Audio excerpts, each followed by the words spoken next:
Discord has just rolled out a huge update to its overlay, and it's about to make a big difference in your gaming experience.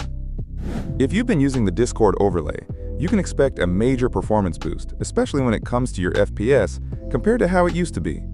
Before diving into the new features, a link in the description for the Game Overlay 101 guide, which has been recently updated by Discord. This will walk you through everything you need to know about the changes, but let's go over the most important updates right here. Here's how to get started with the new overlay. First, you'll need to make sure Discord is up to date. If you don't see an update button in the top right, do this. Right-click Discord in your taskbar, select Quit Discord, and then restart it from the Start menu. When Discord launches again, you should see that it's updated. Once updated, head over to your user settings, scroll down to Game Overlay, and let's take a look at the new features. To use it, make sure your game is set to borderless or full screen window mode, as that's when Discord will inject the overlay as it used to. But now, the overlay's performance is vastly improved. The first step is to enable the new overlay and make sure the legacy overlay is disabled. This will provide the best performance in your games. Next, you'll see familiar key bindings, like my own hotkey, Shift+T, to toggle the overlay. Clickable regions. This option lets you interact with notifications that pop up, but be cautious when playing an RTS or point-and-click game. It might accidentally trigger the overlay when you click a notification. The voice widget, which displays who's speaking, can now be resized, large or small, and you can choose whether names show up all the time, only when people are speaking, or never.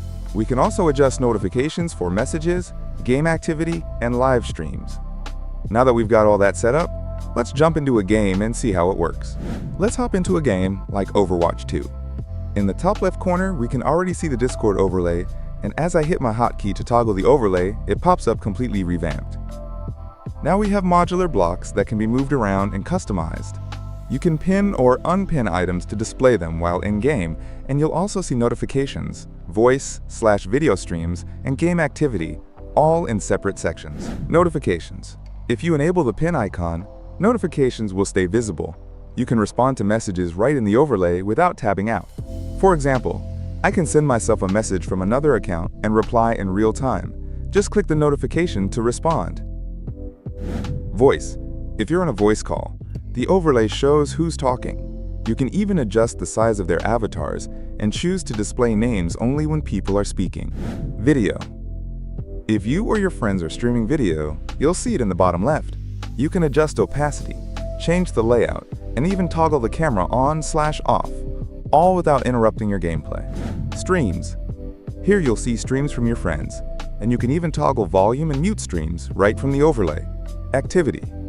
This section shows recent players in your game, and you can invite them to join you. Simple but useful. At the top of the overlay, you have the ability to toggle your mic, video, and screen sharing, along with some other controls like muting/unmuting yourself. You can also join different Discord channels directly from the overlay. Overall, the new Discord overlay is a massive improvement in terms of both performance and features. It's faster, more customizable, and less intrusive.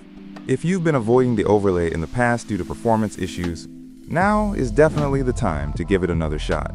Let me know in the comments if this video helped you out. Thanks for watching, and I'll see you next time.